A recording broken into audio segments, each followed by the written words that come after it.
Assalamu alaikum wa rahmatullahi wa barakatuh. J'espère que vous allez bien. Bienvenue à tous.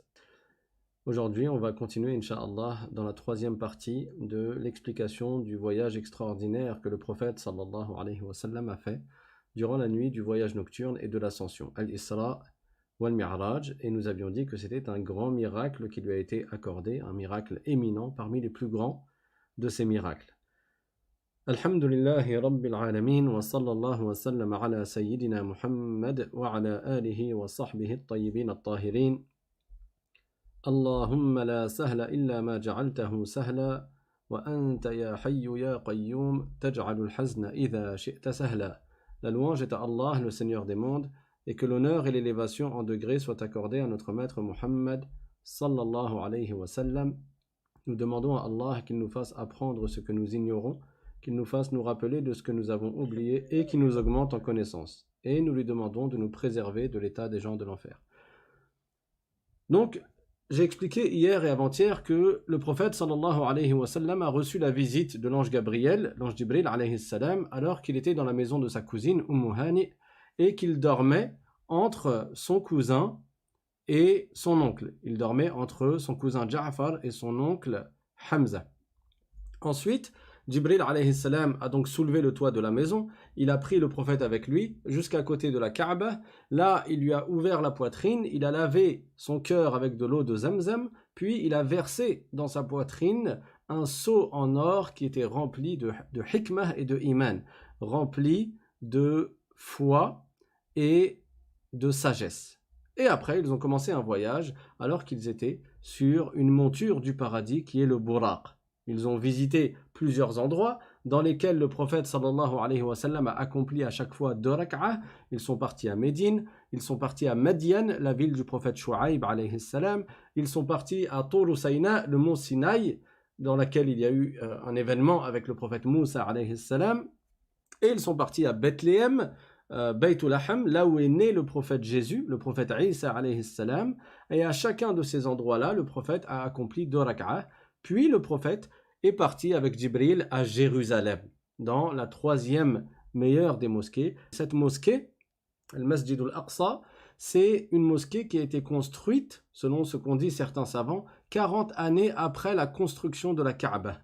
Le premier à avoir construit la Kaaba, c'est le prophète Adam alayhi salam. Ensuite, 40 ans plus tard, il a construit la mosquée de Jérusalem. Donc, le prophète, arrivé à Jérusalem, il a accompli une prière, il a vu des gens qui étaient dans la mosquée, et Jibril alayhi salam l'a fait avancer pour qu'il accomplisse une prière devant tous ces gens-là. Quand le prophète a accompli cette prière en tant qu'imam, Jibril alayhi salam lui a demandé « Sais-tu devant qui tu as prié ?» Le prophète a dit non. Alors Jibril lui a dit « Tu as prié devant les autres prophètes, devant tous les prophètes. » C'est-à-dire que tous les prophètes étaient là depuis Adam alayhi salam jusqu'au prophète Jésus, Isa alayhi salam. Et nous avions dit également que durant ce voyage nocturne, avant même l'ascension, le prophète a vu des choses étonnantes, des choses qui sont des leçons pour nous, et nous avons commencé à en citer. Nous avons dit que parmi les choses que le prophète sallallahu alayhi wa sallam a vues, il a vu l'apparence d'une vieille femme. Et Jibril alayhi salam lui a dit, cette vieille femme-là, cette apparence de vieille femme, c'est en réalité la dunya, c'est-à-dire ce bas monde. Et ceci indique que ce qui s'est écoulé de ce bas monde est beaucoup plus long que ce qu'il en reste. En réalité, nous arrivons à la fin de cette vie d'ici-bas, à la fin de ce bas monde, comme le soleil lorsqu'il s'apprête à se coucher. Nous en sommes à ça de la fin du monde. Comme le soleil lorsqu'il est en train de se coucher, ce qu'il en reste pour qu'il soit complètement couché. Il ne reste pas beaucoup de temps. De la même manière, ce bas monde arrive à sa fin et il n'en reste pas beaucoup de temps.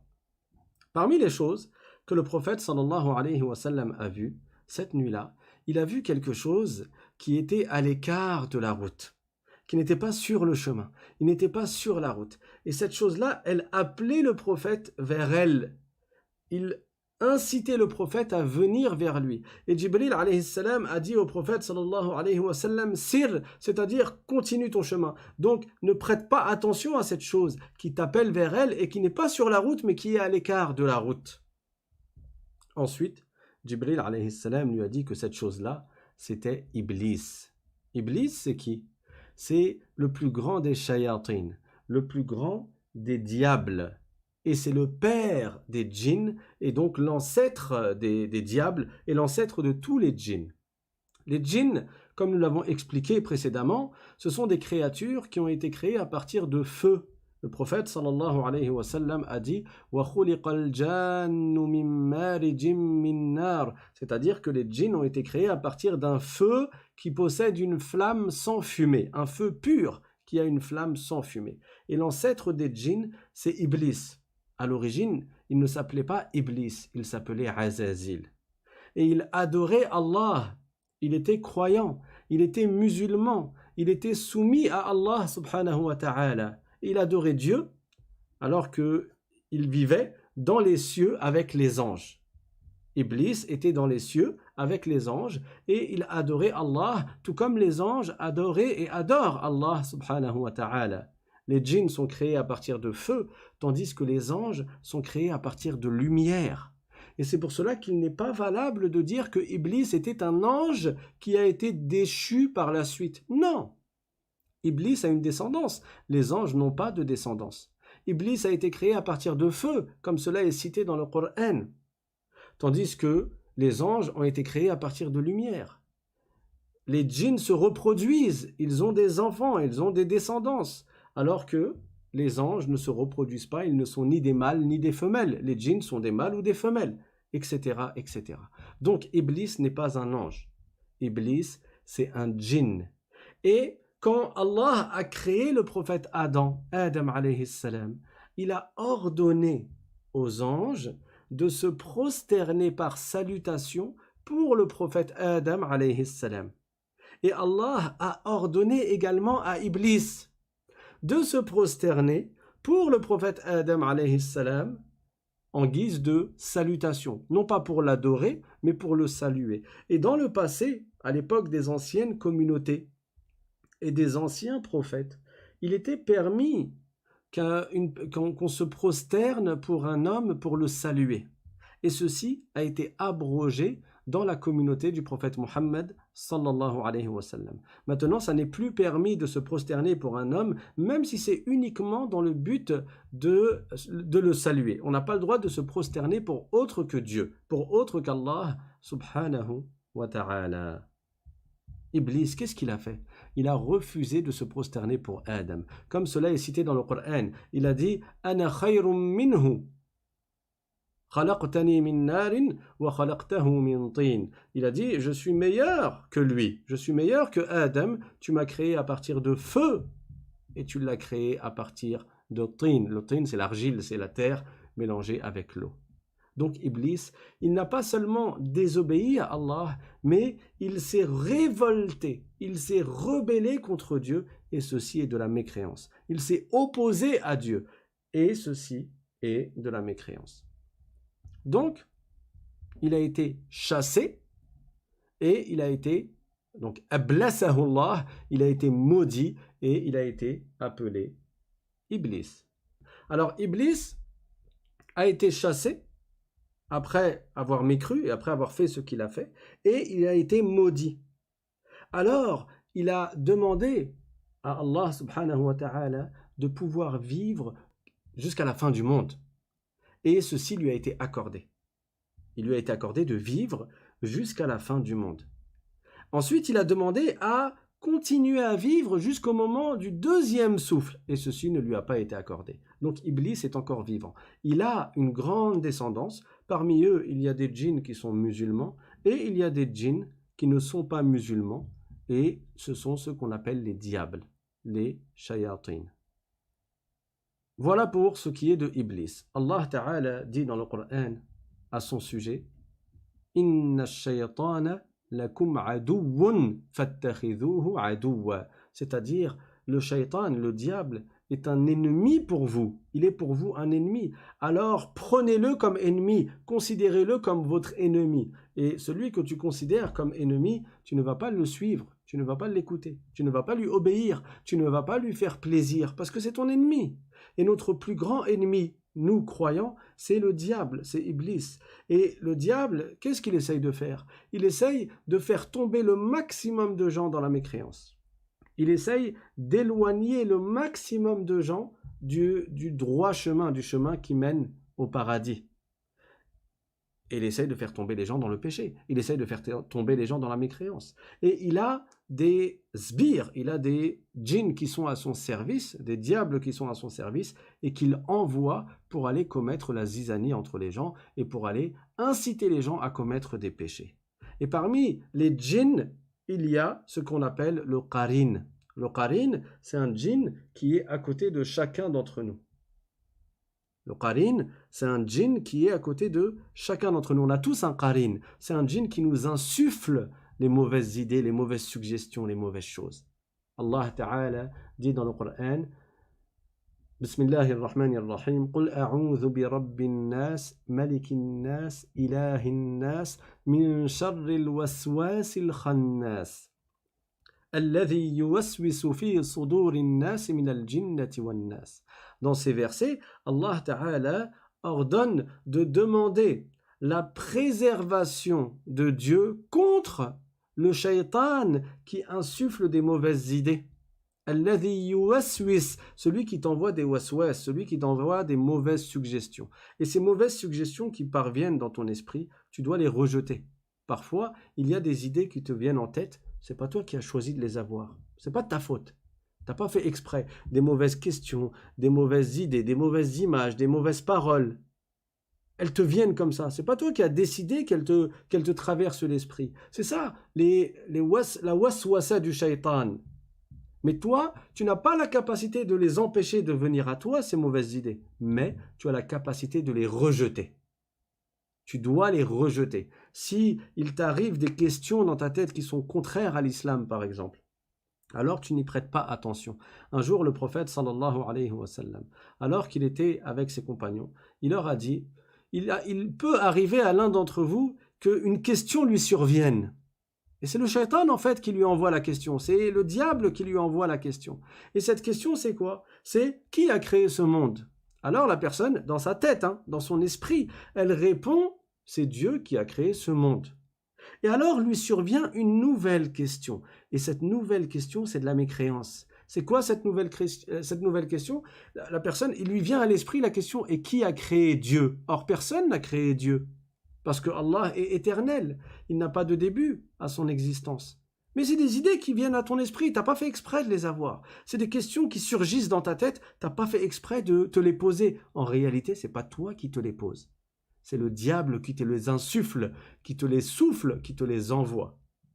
Alors si cette question, elle traverse l'esprit, qu'est-ce que tu fais? Le prophète, sallallahu alayhi wa sallam, a répondu à ça. Il a dit, celui à qui il arrive cela, qu'ils disent « Amantu billahi wa rasulih » ou dans une version « Amantu billahi wa rusulih » ou « wa bi rusulih », c'est-à-dire « J'ai cru en Allah et en ses messagers ».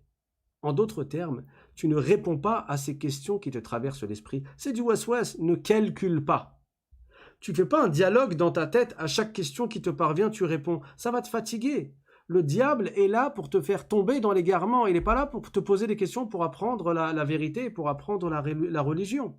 Donc, ne passe pas du temps à te poser des questions dans ta tête et à faire les réponses. Non, chaque fois qu'une de ces questions-là te vient, tu fais comme le prophète a dit. Tu dis « Amantu billahi wa rusulih » j'ai cru, j'ai foi en Allah et en ses messagers, et tu zappes, tu passes à autre chose, et tu fais en sorte de penser à autre chose.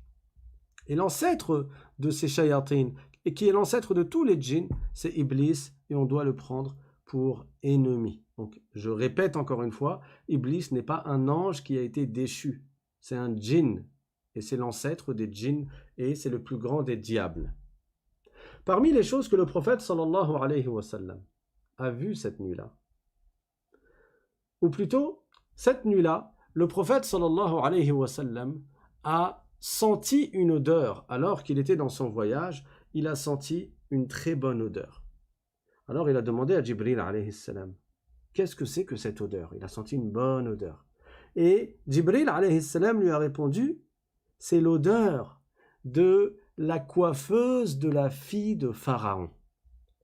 C'est l'odeur qui provient de la tombe de la coiffeuse de la fille de Pharaon. Alors pourquoi une bonne odeur émane de la tombe de cette coiffeuse? Et qui est cette coiffeuse? Le prophète sallallahu alayhi wa sallam ne le savait pas à ce moment-là. Alors Jibril alayhi salam lui a raconté son histoire.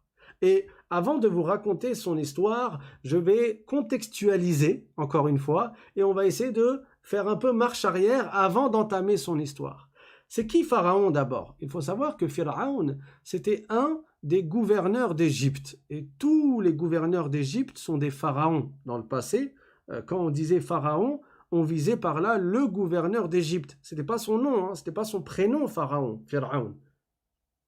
En réalité, il s'appelait Al-Walid ibn Mus'ab, celui-là, ce pharaon-là. Mais quand on disait pharaon, c'est comme pour les Romains quand on disait César. Ça veut dire le gouverneur de Rome, des Romains. Tout comme on dit maintenant pour les différents présidents, on les appelle des présidents. Donc ce n'est pas le prénom de la personne qui s'appelait Pharaon. Il s'appelait Al-Walid ibn Mus'ab. Cet homme-là, Pharaon, qui a vécu à l'époque du prophète Moïse, alayhi salam, c'était un grand tyran. Il a vécu longtemps. Il a été dit qu'il a vécu 400 années. Et il était fort, il avait une corpulence qui était robuste, il était fort et il faisait beaucoup de mal. C'était le chef, le gouverneur de l'Égypte, mais certains ont dit qu'il a gouverné la moitié de la terre, donc il avait beaucoup de pouvoir. Et à cette époque-là, il y avait en Égypte les Aqbat, donc les Coptes, résidents d'Égypte, et il y avait également le peuple de Banu Israël, les fils d'Israël, c'est-à-dire les descendants du prophète Jacob, du prophète Ya'qub alayhi salam. Alors ça remonte à l'histoire de Youssouf, et Inch'Allah, on vous parlera du prophète Youssouf alayhi salam. Mais pour résumer, Jacob et Ya'qub avaient 12 garçons, 12 enfants, et à un moment donné, ils ont voyagé en Égypte lorsqu'ils ont retrouvé Youssouf alayhi salam, et ils se sont établis en Égypte et ils ont eu une descendance. Donc, leur descendance, c'est eux qu'on appelle les 12 tribus de Banu Israël. Sauf que, ils étaient tels des étrangers. Ils étaient tels des étrangers en Égypte, au sens où Pharaon et les Coptes, ils les utilisaient comme des esclaves. Pour les tâches ménagères, pour les tâches difficiles, c'était le sous-peuple. Et d'entre ces gens-là, de Banu Israël, a émergé un homme à qui Allah a révélé, et à qui Allah a accordé, a fait descendre la révélation, et cet homme s'appelait le prophète Moïse, alayhi salam, le prophète Moussa. Le prophète Moussa, alayhi salam, lorsqu'il a grandi, il a appelé Pharaon à l'islam, Pharaon. Mais Pharaon n'a pas accepté. Le prophète Moussa, alayhi salam, lui a montré un miracle. Pharaon lui a dit, si tu es un prophète, montre-moi. Montre-moi quelque chose qui montre que tu es bien un envoyé de Dieu. Fais-moi voir un signe. Alors, Moussa, alayhi salam, avait un bâton, il a jeté le bâton. Et le bâton s'est transformé en un immense serpent. Le serpent a ouvert sa gueule et ça faisait une hauteur de 40 coudées. Juste lorsqu'il a ouvert sa gueule, la hauteur de la gueule était de 40 coudées. Pharaon s'est uriné dessus, il a fait pipi sur lui. Puis, le prophète Moussa alayhi salam a fait entrer sa main dans la gueule du serpent et il s'est retransformé en bâton. Ça, c'est un miracle qu'Allah lui a accordé. Et malgré cela, Pharaon n'a pas accepté. Pharaon a refusé d'accepter la vérité. Et il lui a dit, oui, ça c'est de la sorcellerie, moi je vais te ramener les plus grands des sorciers, tu vas voir, ils vont te battre. Alors, il a fait un rendez-vous, il a réuni beaucoup de gens, et il a appelé les plus grands sorciers du pays. Et l'Égypte était connue pour avoir des grands sorciers à l'époque. Certains savants ont dit qu'il a ramené 70 sorciers, et d'autres savants ont dit qu'il a ramené 1500 sorciers. Quoi qu'il en soit, le jour J, les sorciers sont arrivés, ils ont jeté des bâtons et des cordes et ils ont laissé une illusion aux gens comme quoi ces bâtons et ces cordes se seraient transformés en serpents. En réalité, c'était juste une illusion. C'était de la sorcellerie. Alors le prophète Moïse, Moussa alayhi salam, a jeté son bâton. Et son bâton, il s'est retransformé en un vrai serpent. Et il a avalé, il a gobé toutes les cordes et tous les bâtons des magiciens, des sorciers. Alors, comme cela est cité dans le Coran, les magiciens, ils ont su que ceci n'est pas de la sorcellerie. Ceci est un miracle. Parce qu'eux, ils savent c'est quoi la sorcellerie, c'est des sorciers. Alors, ils ont su que le prophète Moïse était réellement un envoyé de Dieu et ils se sont prosternés pour Allah Ta'ala et ils ont cru au prophète Moussa et ils ont témoigné de la divinité d'Allah Subhanahu wa Ta'ala. Ils sont entrés en islam. Pharaon n'était pas content. Alors il leur a dit, comment ça? Vous entrez en islam et vous suivez cet homme alors que je ne vous ai pas donné l'autorisation? Il leur a dit, soit vous quittez l'islam immédiatement, soit je vous tue. Alors ils ont répondu, comment allons-nous quitter la vérité après avoir connu la vérité? Non, nous on reste sur la vérité. C'est-à-dire, quoi qu'il nous en coûte, on ne va pas quitter la religion de l'islam. Quoi qu'il nous en coûte, on ne va pas quitter la vérité qui mène au paradis. Alors Pharaon leur a coupé les mains, il leur a coupé les pieds, une main d'un côté et le pied de l'autre côté. Et il les a accrochés à des arbres, à des troncs de palmiers, et il les a tués. Quand il a tué ces gens-là, qui étaient le matin même des sorciers mécréants, et le soir c'est devenu des martyrs musulmans. Subhan al-Khaliq, Dieu a voulu pour eux la guider. Quand il a tué ces gens-là, il y avait un homme qui faisait partie de la famille de Pharaon, qui avait une certaine proximité avec Pharaon. Il n'a pas supporté ce qui leur a été fait, alors il a proclamé qu'il était musulman. Ça veut dire qu'il cachait son islam. Il était musulman, mais il ne le disait pas. Et lorsqu'il a vu qu'ils ont été tués, alors il a dit qu'il était musulman. Et là, Pharaon, quand il a su cela, il l'a fait tuer également. Cet homme-là qui s'est fait tuer avait une femme.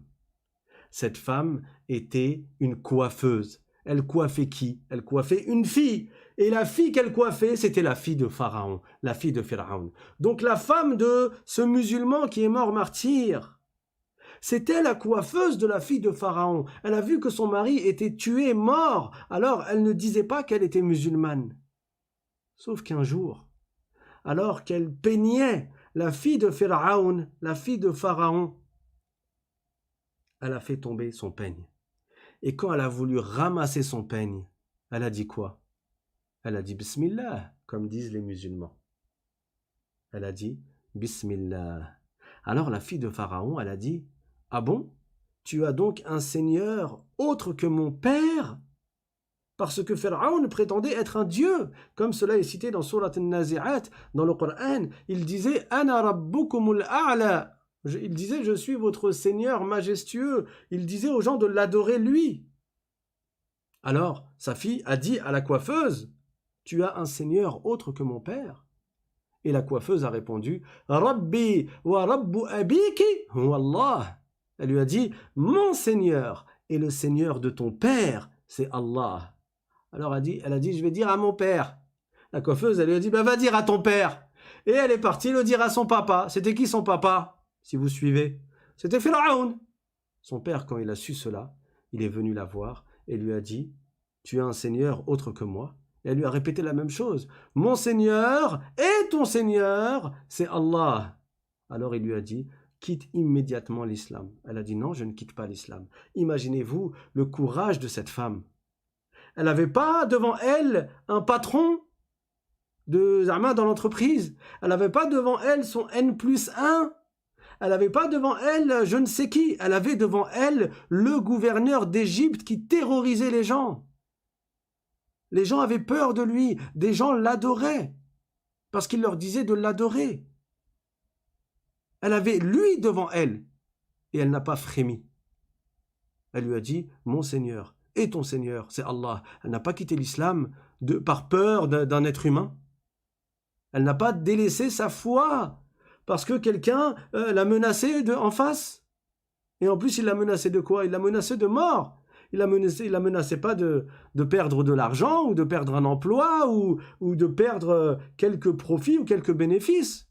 Certains, à notre époque, pour un rien, pour un bienfait mondain, pour gagner de l'argent. ou pour être bien vu des voisins, ou pour être bien vu des collègues, ou pour je ne sais quoi, ils sont prêts à renier leur religion. Wal'iyadhu billahi ta'ala. Ils sont prêts à quitter, à apostasier, à quitter leur foi, juste pour quelques personnes, pour être soi-disant bien vus d'eux. Donc, Pharaon a dit à ses gardes de ramener une grande marmite faite de cuivre. Et il a fait bouillir dans cette grande marmite de l'eau. Et elle est arrivée tellement à ébullition, elle est arrivée à l'extrême de l'ébullition. Et il a ramené les enfants de la coiffeuse. Et il a dit à la coiffeuse, soit tu quittes l'islam, soit je vous fais entrer dans cette marmite. Vous tous. Et d'abord tes enfants. Et malgré cela, elle n'a pas quitté l'islam. Regardez cette foi immense. Regardez le cœur qu'elle avait, la foi qu'elle avait. Rappelez-vous ce que je vous ai dit hier ou avant-hier, quand des gens sont venus se plaindre au prophète sallallahu alayhi wa sallam. Tellement les associateurs de Quraysh, de la Mecque, ils faisaient du mal aux musulmans, ils les torturaient, ils en tuaient, parfois ils les frappaient, et ainsi de suite. Ils sont partis se plaindre au prophète parce que c'était difficile. Le prophète leur a dit, il y a des musulmans dans les communautés antérieures, on les sciait en deux pour qu'ils quittent l'islam, et ils ne quittaient pas l'islam. On les sciait en deux. On leur disait, je vais te scier en deux si tu quittes pas l'islam.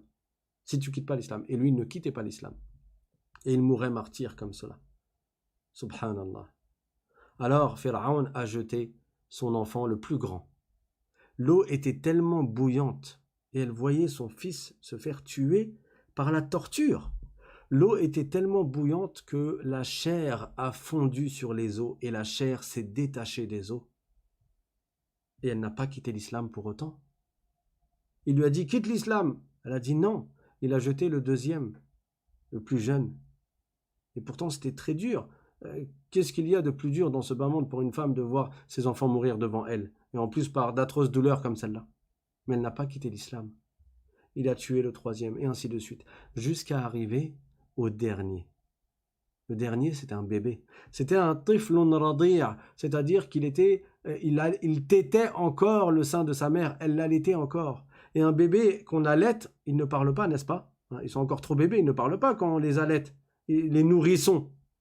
Allah Ta'ala a fait parler ce bébé par sa toute-puissance, subhanahu wa ta'ala. Allah a fait parler ce bébé. Pourquoi? Parce que lorsqu'il allait se faire jeter, lui, sa mère, elle a été affligée. Là, c'était vraiment extrêmement dur pour elle. Alors, pour raffermir son cœur, Allah Ta'ala a fait parler ce bébé. Et le bébé a dit, Ya ummahu sbiri, fa inna azab al-akhirati ashaddu min azab ad-dunya, fala tataqa'asi fa innaki 'ala al-haqq. Il a dit, maman, patiente, parce que le châtiment de l'au-delà est plus douloureux, il est plus dur que le châtiment de ce bas monde. Alors, ne sois pas affligé, parce que tu es sur la vérité. Et après, il a été jeté dans la marmite.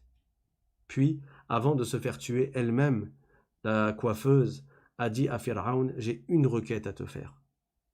Je te demande de réunir les os de mes enfants et mes os et de les enterrer tous au même endroit. Alors Pharaon lui a dit, parce que tu as été à notre service, alors je t'accorde cela. Et il a réuni les os, après avoir tué la maman, il a réuni les os des enfants et les os de la maman et les a enterrés dans un seul endroit.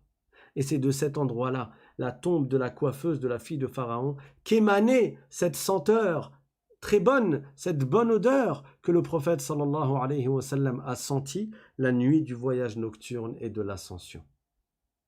Comme pour accueillir le prophète et comme pour lui dire « Ô messager d'Allah, moi je suis sur ta religion, je suis sur l'islam ». Cette femme était une femme vertueuse, c'était une sainte et c'était une femme martyre. Après cela, Pharaon est parti parler à sa femme. Vous savez, c'est qui la femme de Pharaon? C'est Assia. Assia, c'est une des meilleures femmes du monde. Le prophète sallallahu alayhi wa sallam a dit que les meilleures femmes au monde, dans l'ordre, c'est Maryam, la mère du prophète Jésus alayhi salam, puis Fatima, la fille du prophète Muhammad sallallahu alayhi wa sallam, puis Khadija, la mère de Fatima, l'épouse du prophète Muhammad sallallahu alayhi wa sallam, puis Assia, la femme de Pharaon. c'était une femme vertueuse. Mais Pharaon ne savait pas qu'elle était musulmane. Et elle patientait face aux injustices de Pharaon. C'était dur pour elle. Pharaon, après avoir tué la coiffeuse, il est parti voir sa femme, Asya, et lui a raconté. Alors Asya, elle lui a dit une phrase, Ma ajra'aka ala Allah, c'est-à-dire, comment oses-tu te faire ce mal et désobéir autant à Allah? Alors Pharaon, il était étonné, il a entendu sa propre femme dire ça, il ne savait pas qu'elle était musulmane. Alors il lui a dit, Khabelti, tu étais devenue folle toi? Ou bien tu les as suivis eux aussi? Elle a dit, non, je ne suis pas folle, mais je suis sur la religion de l'islam. Alors Pharaon lui a dit, tu quittes l'islam, sinon toi aussi je te tue, et je te réserve le même sort. Elle a dit, non, je ne quitte pas l'islam. Alors il a attaché sa propre femme. Il a fait attacher sa femme par des cordes. Chaque membre, chacun de ses deux bras et chacune de ses deux jambes a été attaché par une corde et il l'a fait torturer jusqu'à ce qu'elle décède. Et juste avant de mourir, elle a dit Rabbi ibni li indaka baytan fil jannah. C'est-à-dire, oh Allah, fais que j'ai une maison au paradis. Elle a fait cette invocation et elle a été tuée, assassinée par Pharaon. Et elle aussi, elle est morte vertueuse et elle est morte martyre. Donc vous voyez comment ces femmes étaient fortes et elles ont gagné, même si elles se sont fait tuer. Rappelez-vous, Allahu yansuru awliya'ahu. Allah accorde la victoire à ses esclaves vertueux. La victoire, ça n'est pas forcément de gagner dans ce bas monde par la force. Ces femmes-là se sont fait assassiner. Tout comme les sorciers qui sont entrés en islam, ils se sont fait tuer. Mais en réalité, ce sont eux les vainqueurs parce qu'ils ont gagné le paradis.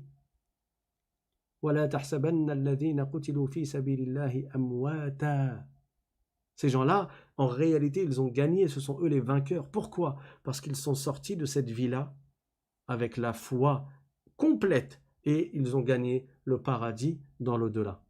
Et le paradis, ce sera la félicité sans fin.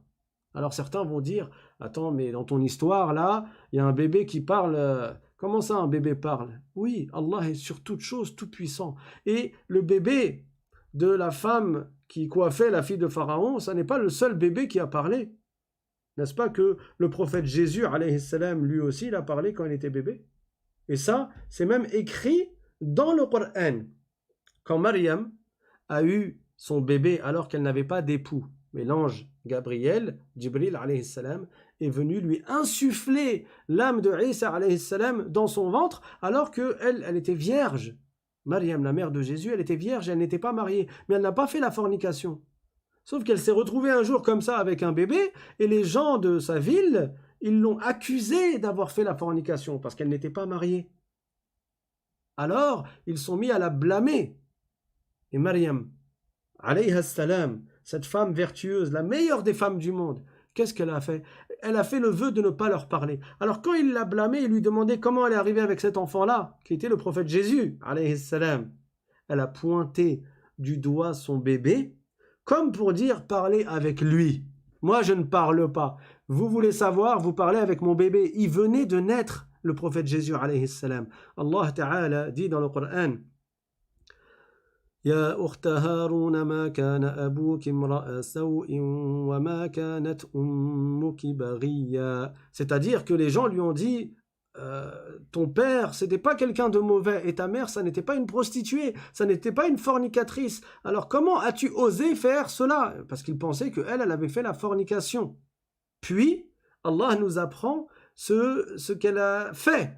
فأشارت إليه قالوا كيف نكلم من كان في المهد صبيا. Elle a donc pointé du doigt son fils et lui ont dit comment pouvons-nous parler à un bébé qui est encore dans le berceau? قال إني عبد الله آتاني الكتاب وجعلني نبيا. Alors Isa alayhi salam a parlé et il a dit je suis l'esclave d'Allah. Il n'a pas dit je suis le fils de Dieu. Il a dit je suis l'esclave d'Allah. Allah me révèle un livre et c'est vrai, il lui a été révélé par la suite l'évangile et il fait de moi un prophète. وجعلني مباركا أينما كنت وأوصاني بالصلاة والزكاة ما دمت حيا وبرا بوالدتي ولم يجعلني جبارا شقيا والسلام علي يوم ولدت ويوم أموت ويوم أبعث حيا ذلك عيسى ابن مريم قول الحق الذي فيه يمترون.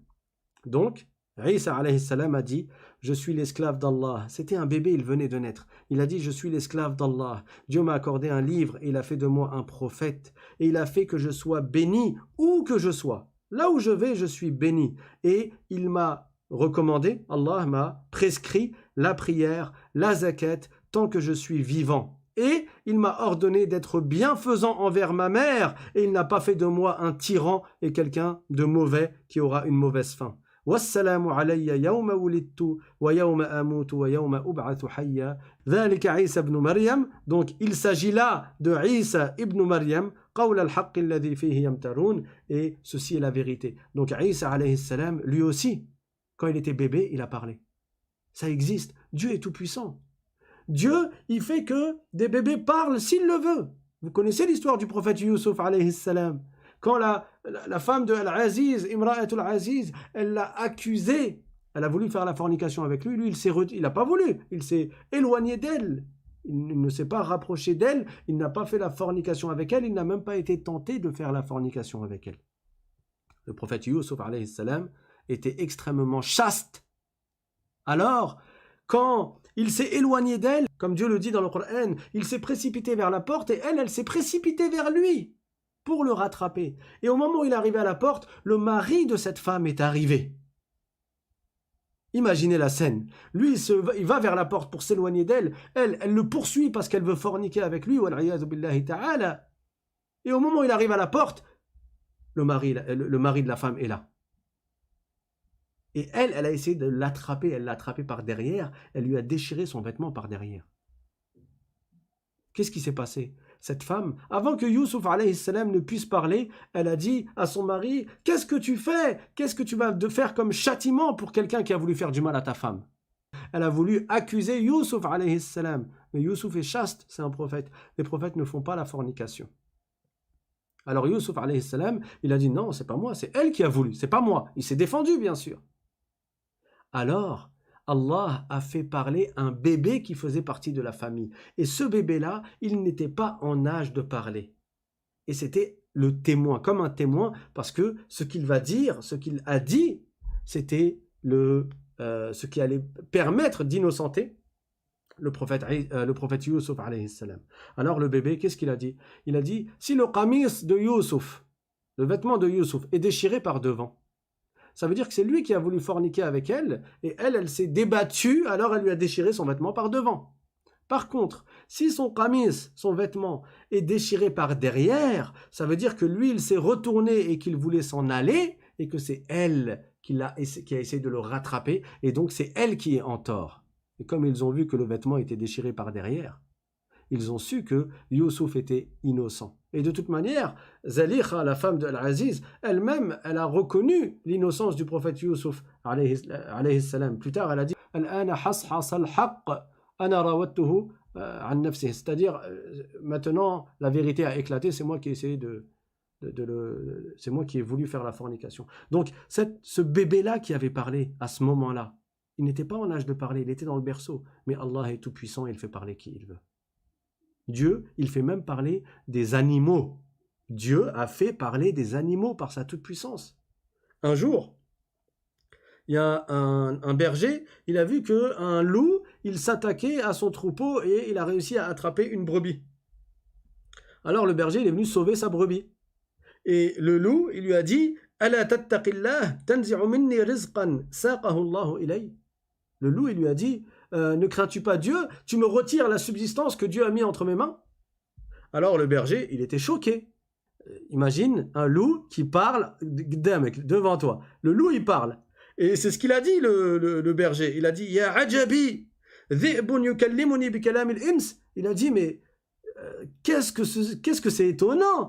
Un loup, en plus le loup, il s'est assis sur ses pattes, il s'est posé sur sa queue, et il a discuté avec le berger. Et donc le berger, il a dit, mais c'est choquant. un loup qui parle comme les êtres humains parlent. Et là, le loup, il lui a répondu. Et il a dit quoi?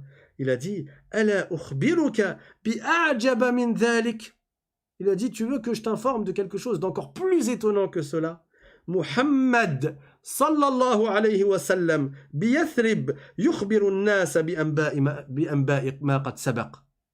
C'est-à-dire, le messager d'Allah, Muhammad sallallahu alayhi wa sallam, il est en ce moment même à Médine et il informe les gens des événements du passé. Parce que Dieu a révélé au prophète certaines choses qui ont eu lieu dans les communautés antérieures. Donc le loup, il lui dit, j'ai quelque chose de plus étonnant encore. Il y a un homme qui est le messager d'Allah, sallallahu alayhi wa sallam. Il est en ce moment dans la ville à Médine et il raconte aux gens des choses qui ont eu lieu dans le passé, qu'ils ne pouvaient pas savoir si ce n'est par révélation. Alors cet homme, il est parti à Médine avec son troupeau. Il a cherché après le prophète, sallallahu alayhi wa sallam. Et il lui a parlé, il a vu c'était qui et il est entré en islam. Après, quand il y a eu la prière, le prophète a réuni les musulmans et il a dit aux bergers, raconte-leur, akhbirhum, raconte-leur ce qu'il t'est arrivé. Allah a voulu du bien pour ce berger. Mais ce berger, il a vu quoi? Un loup qui parle. Et il y a d'autres histoires comme ça. Un jour, le prophète, sallallahu alayhi wa sallam, lui-même, il a raconté. Et il a dit que, encore une fois, un berger est venu défendre son mouton parce qu'un loup l'attaquait. Et quand le berger a défendu son mouton, le loup lui a parlé. Là, c'est le prophète qui raconte. C'est le prophète. Il a dit quoi, alayhi salatu wassalam? Il a dit, le loup a alors parlé au berger. Et il lui a dit, Man laha yawma as-sabu' yawma laysa laha ra'in ghayri. Il lui a dit, et qui va défendre ton mouton le jour où c'est le lion qui va venir? Ce jour-là, ce sera moi le berger. Ce qu'il visait par là, c'est le jour où le lion il va arriver, toi, monsieur le berger, tu vas te sauver. Tu vas prendre la poudre d'escampette. Et du coup, ce jour-là, ce sera moi le berger de tes moutons. C'est moi qui vais m'en occuper. Ça, c'est le prophète qui raconte cette histoire. Et il a raconté l'histoire aussi d'une vache. Dans la même scène, dans la même séance, il a dit qu'une vache, une fois, un homme lui a fait porter des choses. Alors, au bout d'un moment, la vache, elle a parlé à l'homme. Elle lui a dit, Inni lam ukhlaq li hadha. Elle a dit à l'homme, je n'ai pas été créé pour ça, moi. Moi, j'ai été créé pour labourer, je n'ai pas été créé pour que tu me fasses porter des choses. Alors, les compagnons du prophète, sallallahu alayhi wa sallam, quand ils ont entendu ces deux histoires, ils ont dit quoi? Ils ont dit, Subhanallah. Subhanallah. Ça veut dire Dieu est exempt d'imperfection. C'est une marque d'étonnement. Ça ne veut pas dire qu'ils doutaient de la véracité du prophète, mais ils exprimaient leur étonnement. Alors, le prophète sallallahu alayhi wa sallam leur a dit فَإِنِّي أُؤْمِنُ بِهَذَا وَأَبُو بَكْرٍ وَعُمَرٍ. Il a dit, moi je crois en cela, ainsi que Abu Bakr et Omar. Abu Bakr et Omar n'étaient même pas là, mais le prophète a voulu les honorer et montrer la foi qu'ils avaient en lui. Ça veut dire, moi quand je dis quelque chose, Abu Bakr et Omar, ils y croient immédiatement. Ils ont foi en moi. يُصَدِّقُونَنِي. Il croit en moi. Il ne voulait pas viser par là que les autres compagnons ne croient pas en lui. Celui qui ne croit pas au prophète n'est pas un musulman de toute façon. Mais il exprimait par là la force de foi de Abu Bakr et de Omar radiyallahu anhuma. Et je vais vous dire encore plus étonnant. Des bébés qui parlent, oui. D'ailleurs, il y a un autre bébé qui a parlé. Alors, est-ce qu'on a le temps d'en parler? Allez, on va faire un peu les prolongations. Donc, il y a un autre bébé, un jour, il était en train de téter le sein de sa maman. C'était il y a longtemps. Et ça aussi, c'est un hadith du prophète sallallahu alayhi wa sallam. Donc c'était avant la communauté du prophète Mohammed sallallahu alayhi wa sallam.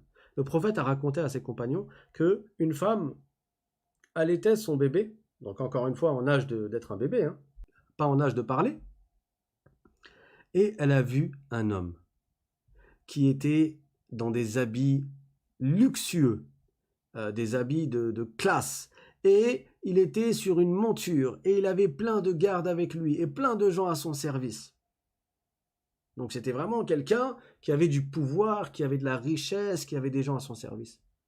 Et cette femme, quand elle a vu cet homme, elle a fait un dua. Elle a dit Allahumma ja'al waladi mithla hada. Elle a dit, oh Allah, fais que mon enfant soit comme cet homme-là. Elle croyait que c'était bien. Il est riche, il est puissant, lui il est sur une monture alors que les autres ils sont à pied, ils sont tous à son service, masha'Allah, etc. Donc elle a dit Allahumma ja'al waladi mithla hada. Oh Allah, fais que mon enfant il devienne comme lui. Le bébé, il a retiré sa bouche du sein de sa mère et il a dit Allahumma la taj'alni mithla hadha. Il a dit oh Allah, ne fais pas que je sois comme lui, fais que je ne sois pas comme lui. Pourquoi? Parce qu'en réalité c'était un tyran cet homme-là. C'était pas quelqu'un de bien, c'est quelqu'un qui méritait le châtiment dans l'au-delà. Donc Allah a fait parler ce bébé. Puis il y a une femme qui est passée et cette femme elle se faisait battre. Les gens la frappaient et il l'a traitée de fornicatrice. Et il l'a frappée, il l'a tirée par terre. Et elle allaitait encore son bébé. Et elle a dit Allahumma la taj'al waladi mithla hadhihi. Le bébé, qu'est-ce qu'il a fait? Il a sorti sa bouche du sein de sa mère et il a dit Allahumma j'alni mithla hadhihi. Il a dit oh Allah, fais que je sois comme celle-là.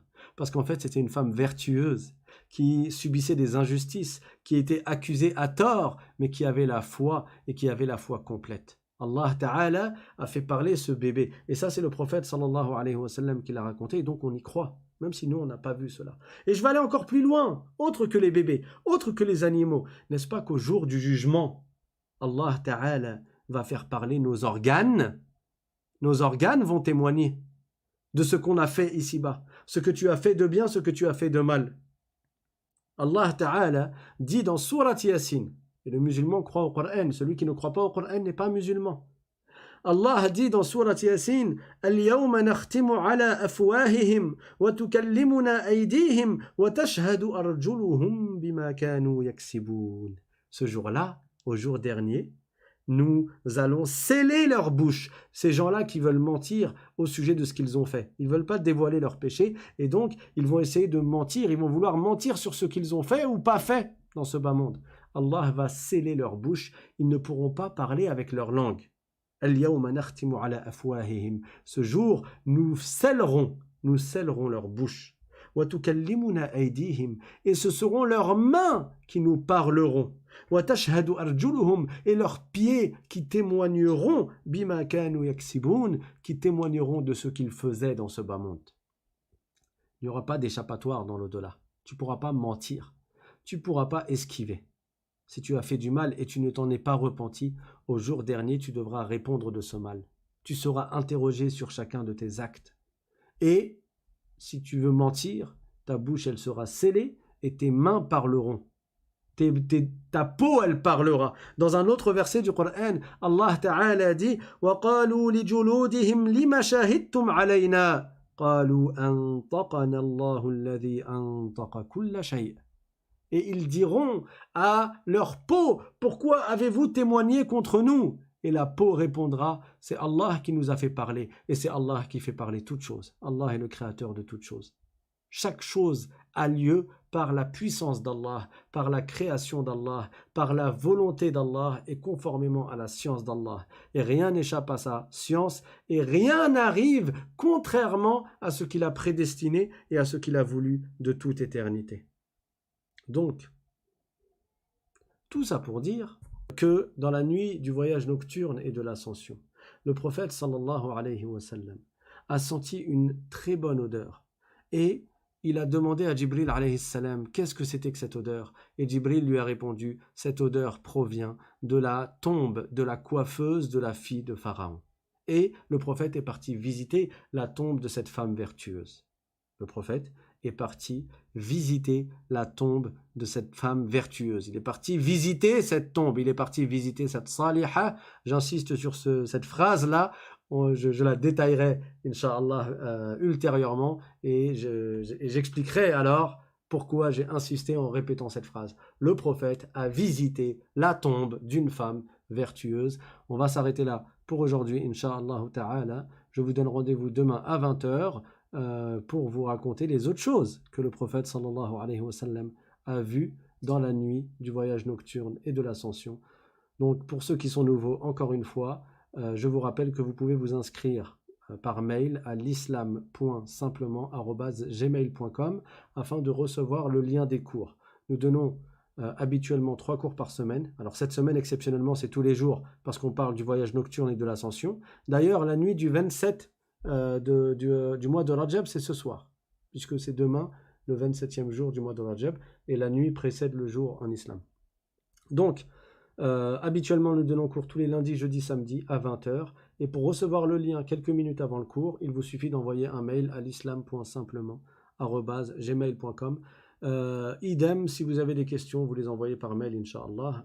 Je ne peux pas forcément répondre à toutes les questions, mais j'essaye de répondre au maximum de questions, bi'idhnillahi ta'ala. Et encore une fois, n'hésitez pas à faire parler de cette chaîne pour que les gens apprennent la science de la religion, à laisser des commentaires. Je vais faire maintenant comme les youtubeurs. Laissez des commentaires dans les vidéos pour augmenter le référencement des vidéos et pour qu'elles soient vues par plus de gens encore pour qu'ils apprennent la science de la religion. Inch'Allah ta'ala. Barakallahu fikum. Wa akhiru da'wana anil hamdulillahi rabbil alamin. Wa sallallahu wa sallam ala sayyidina Muhammad wa ala alihi wa sahbihi at-tayyibin at-tahirin. Subhana rabbika rabbil izzati amma yasifun. Wa salamun ala al-mursalin. Walhamdulillahi rabbil alamin. والسلام عليكم ورحمة الله تعالى وبركاته.